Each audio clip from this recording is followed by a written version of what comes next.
TapTap Send mooy application bi tax nga mën a yónnee ak jot xaalis bitim réew ba Sénégal li ci neex mooy 2 euros dong ngay fay ca bitim réew ak lu xaalis bi mën a toll. soo nekkee Canada États-Unis wala Angleterre doo fay dara yomb na te gaaw na ci saa si nga jot message bi sa téléphone ay yow li neex na di. alors lan ngay xaar mën nga télécharger application bi ci Play Store ou Apple Store ci saa si nga daal di mën a yónnee. Ces deux agendas, c'est de faire en sorte qu'on enlève au président le pouvoir de dissolution. Et comme ça, quand on fera les législatives et la présidentielle ensemble, plus jamais il ne pourra remettre en cause cet agenda. Donc ça n'a aucun sens. Et ça, cet argument qu'ils utilisent trahit leur mépris vis-à-vis de l'opinion. D'ailleurs, le climat nauséabond qu'on a installé, où leur propre député ne se retrouve pas dans la proposition dans le projet qui est fait, où on l'on dit qu'il aurait peut-être même des velléités, lui le président sortant, de faire en sorte qu'il dissolve l'Assemblée nationale, et qu'il fasse coïncider la prochaine présidentielle avec les législatives, qu'il soit à la tête de file de la liste législative et qu'il batte campagne pour son dauphin. Tout ça montre, bon je ne crois pas à ça, mais ça montre combien les débats sont devenus très bas dans ce pays-là. Au moment où on devrait parler des jeunes qui sont en train de mourir en mer, au moment où on devrait parler du chômage immense des jeunes, au moment où on devrait parler de l'université de Dakar, qui est pour ainsi dire renvoyée en vacances ad aeternam vitam. C'est des questions prégnantes qui nous occupent et on devrait pour une fois discuter de débat, de programme. Je vous remercie.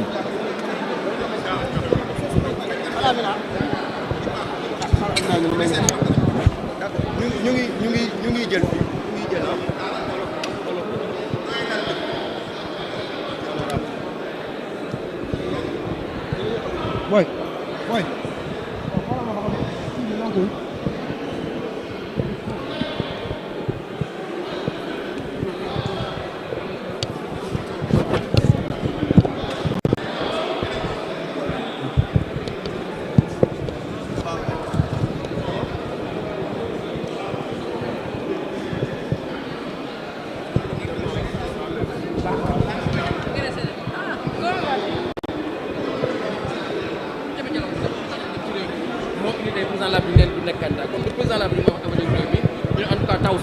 On est opposé à ce texte-là te daañu voté contre quoi qu'il ak lu mu mënti doon ak lu mu ñu mën a coûter daañu voté contre le texte.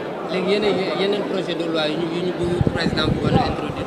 oh mais yooyu incha allah dina jàll parce que yooyu si dialogue bi la jógee parrainage bi ñuy wàññi ñëpp d'accord nañ ci parquet financier bi génn ñëpp ñoo doon critiquer CREI bi tey bu ñu amee parquet financier nekk na lu am solo évolution la war nañ ko waxtaanee réforme code électoral bi nekk na lu am solo pour suñu démocratie dañ ciy waxtaan.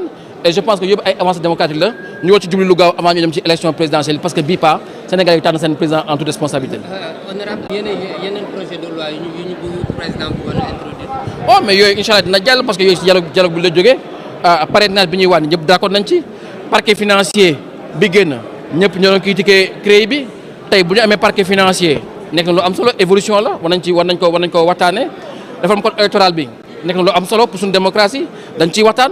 Et je pense que yëpp ay avancées démocratiques la ñu war ci jublu lu gaaw avant ñu dem ci élection présidentielle parce que bii pas Sénégal yi tànn seen président en toute responsabilité. honorable am na benn ci parrainage bi yaa ko doon wax sànq parrainage bi am na benn aspect bi ñu ci dugal le nombre de députés. yu war a parrainer les candidats. mais est-ce que loolu tam du beneen moyen de pour filtrer. yenn candidats yi nga xamante ne amuñu yooyu aura. non dañ ne woon buñ ne parrainage ne ak chiffre bi ñu joxe parti yu mag yi buñ jógee.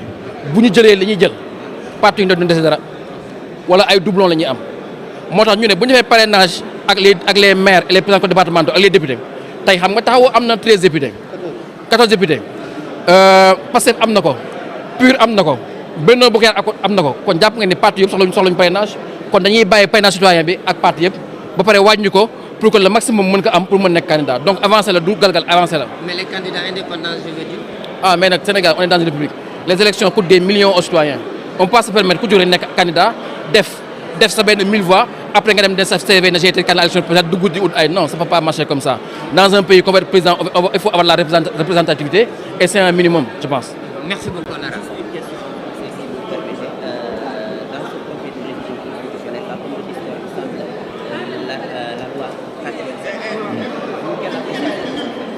Oui, nous, on est totalement opposés à ce texte-là. Non pas parce qu'il y a une pression d'ordre pour nous dire non, reculer. Non. On est opposés parce qu'on nous a obtenu un exposé des motifs avec 3 bouts de phase où on nous dit qu'il faut rationaliser le calendrier électoral. C'est quelque chose qu'on ne peut plus entendre dans ce pays-là. Il faut arrêter. Si les élections doivent coûter 100 milliards par élection, il faut en faire. On a 3 élections tous les 5 ans. Comment on peut nous dire que dans un pays qui vote un budget à 6 000, 7 000 milliards, qu'on n'a pas de quoi faire des élections? Les élections, ce n'est pas histoire d'élire une personne, un président ou non. C'est un moment de respiration démocratique où les populations s'expriment.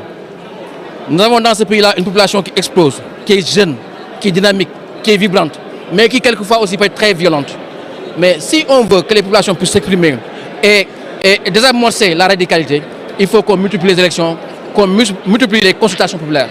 Et à partir de là, on ne peut pas nous dire qu'on va besoin de rationaliser. C'est un argument fallacieux, impertinent, inconséquent. Et partant de là, nous ne soutiendrons pas ce texte-là. Quoi qu'il nous en coûte, on ne votera contre. Et c'est pour ça qu'on votera contre, en toute responsabilité, en toute maturité. Je pense que c'est un texte qui est intéressant puisqu'il y a une évolution. Aujourd'hui, on a un parrainage parlementaire qui permet aux forces politiques organisées de recourir à leurs députés ou à leurs élus, qu'ils soient maires ou présidents départementaux. C'est intéressant. Ce qui fait que les grands partis pourront sortir du parrainage citoyen et permettre à toutes les autres forces politiques d'aller sereinement au parrainage et d'éviter les doublons. On a même mis un comité de contrôle qui permet aux gens de voir le doublon avant d'arriver au conseil constitutionnel. Je pense que c'est une avancée. Maintenant, on exige 0,6 du fichier. Je pense que c'est un minimum pour quelqu'un qui veut être candidat de président du Sénégal.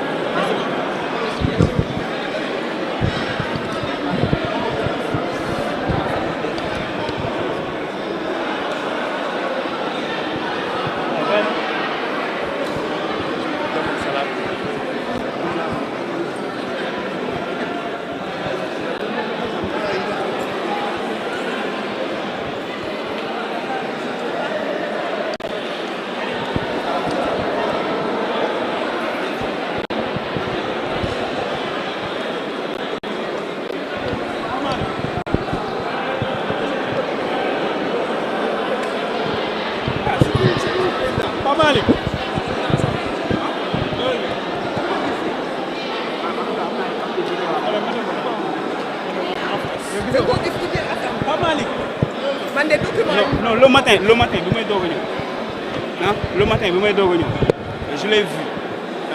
Quelques députés yor ko par-ci par-là, mais xaw ma exactement bon lire ma ko en entier quoi.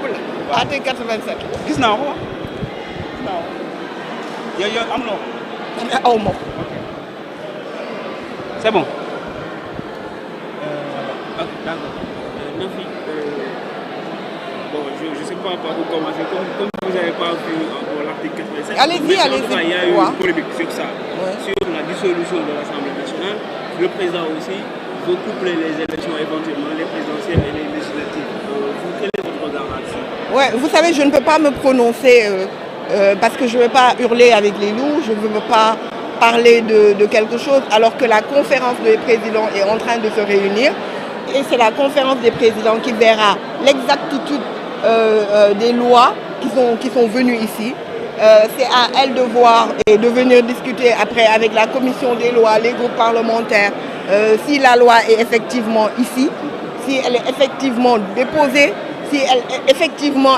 TapTap Send mooy application bi tax nga mën a yónnee ak jot xaalis bitim réew ba Sénégal li ci neex mooy 2 € dong ngay fay ca bitim réew ak lu xaalis bi mën a toll soo nekkee Canada États-Unis wala Angleterre doo fay dara yomb na te gaaw na ci saa si nga jot message bi sa téléphone ay yow li neex na di alors lan ngay xaar mën nga télécharger application bi ci Play Store ou Apple Store ci saa si nga daal di mën a yónnee